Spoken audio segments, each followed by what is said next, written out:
السلام علیکم پیارے بچوں، آج کے چیپٹر کا نام ہے ابو القاسم زہروی۔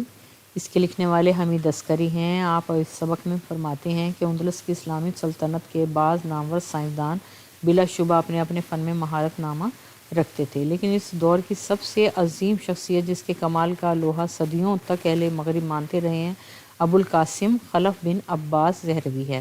اسپین کے مشہور حکمران عبد الرحمن ناصر نے اپنے دارالسلطنت قرطبہ سے 4 میل کے فاصلے پر ایک عظیم الشان محل تعمیر کروایا تھا اور اس کا نام اپنی ملکہ زہرہ کے نام پر قصر زہرہ رکھا تھا۔ رفتہ رفتہ اس قصر کے گرد آیان سلطنت اور دوسرے لوگوں نے اپنے مکان بنا لی اور وہاں ایک علیحدہ شہر بس گیا جو الزہرہ کے نام سے موسوم ہوا۔ یہی ذیلی شہر ابو القاسم خلف بن عباس کا مرزبوم تھا اور اسی شہر کی نسبت سے زہروی کا لقب اس کے نام کا جزو بن گیا ہے۔ ابو القاسم زہروی کے آباء و اجداد اندلس ہی کے رہنے والے تھے۔ اسی کی ولادت 936 میں عبد الرحمن ناصر ہی کے عہد میں ہوئی، جو شاہان اندلس میں 8واں فرما روا تھا، اور اس کے عہد میں اندلس کا دارالسلطنت قرطبہ اوج پر پہنچا ہوا تھا۔ چنانچہ اس کی شان و شوکت کا اندازہ اس امر سے ہو سکتا ہے کہ اس میں 3800 مسجدیں، 60,000 سر بفلک عمارتیں، عام لوگوں کے 2 لاکھ مکانات، 8,000 دکانیں، 700 حمام تھے۔ قرطبہ کی آبادی 10 لاکھ باشندوں پر مشتمل تھی، جس میں 50 سرکاری ہسپتال موجود تھے۔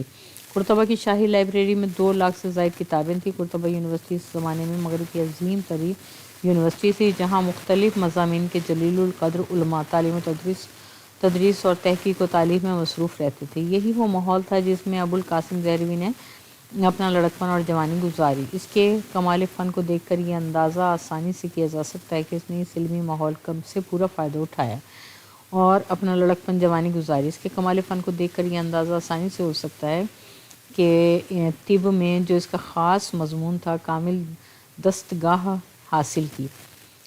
اپنی تعلیم کی تکمیل کے بعد وہ قرطبہ کے شاہی شفاخانے کے ساتھ منسلک ہو گئے اور یہاں اس عملی تحقیق کا آغاز کیا جس نے تھوڑے ہی عرصے میں اس کو جدید علم الجراحت کا موجد اور اپنے زمانے کا سب سے بڑا سرجن بنا دیا۔ موجودہ زمانے میں علم علاج کے جو 2 طریقے، یعنی علاج بالدوا میڈیسن اور علاج بالجراحت سرجری، ہسپتالوں میں مروجہ ہیں۔ ان کے متعلق یہ خیال عام ہے کہ اگرچہ مغربی طب یعنی ایلوپیتھی دیسی طب ہی کا چربہ ہے، مگر جراحت یعنی سرجری خاص مغربی ڈاکٹروں کی چیز ہے، جس میں کوئی ان کا ہمسر ہی نہیں ہے۔ لیکن اس خیال کے پھیلنے کی وجہ محض یہ ہے کہ ہمارے عوام اسلامی دور کے عظیم سرجن ابو القاسم زہروی کے نام اور ان کے کارناموں سے واقف نہیں، ورنہ یہ حقیقت ہے کہ زہروی ہی وہ عظیم شخصیت ہیں جس نے اہل یورپ کو سرجری کے فن سے روشناس کرایا۔ ابو القاسم زہروی سرجری میں جو نادر آپریشن انجام دیتا تھا، اپنے روز افزوں تجربے سے اس فن میں جو نئی نئی راہیں دریافت کرتا تھا، آپریشن کرنے کے لیے اپنی نگرانی میں جو نئے نئے آلات بنواتا تھا، ان کی سب کی تفصیل وہ احاطہ قلم میں لاتا جاتا تھا، یہاں تک کہ اس کے قلم سے عملی سرجری پر ایک یگانہ روزگار تصنیف ظہور میں آ گئی، جو صدیوں تک یورپ کی یونیورسٹیوں میں سرجری کی واحد معیاری کتاب کے طور پر داخل درس رہی۔ زہروی کی اس کتاب کا نام تصریف ہے۔ یہ پوری کتاب تو علم علاج کی دونوں شاخوں طب یعنی میڈیسن اور جراحت یعنی سرجری پر مشتمل ہے، لیکن اس کا سب سے اہم حصہ سرجری کا ہے۔ اس کی وجہ یہ ہے کہ اس سے پہلے طب یعنی میڈیسن پر تو عربی میں بہت سی کتابیں لکھی جا چکی تھیں، لیکن جراحت یعنی سرجری پر اعلیٰ معیار کی پہلی مفصل کتاب تصریف کا ذکر آتا ہے، تو اس سے تصریف یعنی سرجری کی کتاب ہی مراد ہوتی ہے۔ تصریف 3 بڑے حصوں میں منقسم ہے۔ اس کا پہلا حصہ داغ دینے کے متعلق ہے، جو از منع وسطی تک بعض امراض کے علاج میں برتا جاتا تھا۔ تصریف کے دوسرے اور تیسرے حصے میں عملی جراحت کا بیان ہے اور یہی اس کتاب کے اہم ترین حصے ہیں۔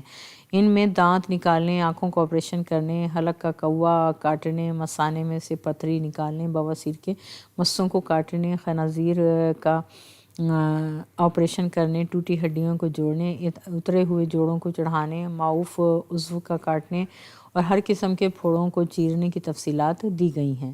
مختصر یہ کہ جراحت میں 90% جن اعمال سے ایک سرجن کو سابقہ پڑتا ہے، ان میں سے کسی کی تفصیل اس تصنیف میں